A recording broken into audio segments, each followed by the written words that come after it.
Hi friends, কয়টা ছবি নিয়ে চলে এসেছি বিয়েবাড়ির।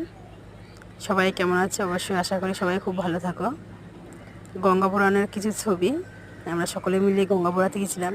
কিন্তু যেন এই বিয়ের একটা ভাইরাল ছিল ছাতা, কেন কি পুরো আকাশ খড়খড়ে রোদ্দুর, হঠাৎ করে বৃষ্টি, একদম যে বৃষ্টি নেমে পুরো সবাইকে পুরো মেকআপ থেকে অমেকআপ বানিয়ে দিয়েছিল। তখনই আমার দিদিভাই আমাকে ফোন করেছে যে আয় তাড়াতাড়ি, যে আমরা সবাই মিলে গঙ্গাপুরাতে যাচ্ছি, তুইও চলে আয়। তাই বলছি না, আমি যাব না, এখন রোদ্দুরে খুব গরম লাগছে, ভালো লাগছে না।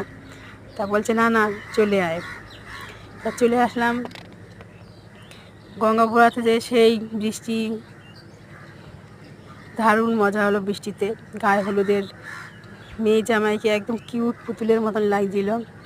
পুরো মনে আজকে দুটো একদম সেম বানানো হয়েছে, ভগবান বানিয়েছে তাদের দুজনকে। অবশ্যই ভালো লাগলে কমেন্ট করবে, শেয়ার করবে, লাইক করবে।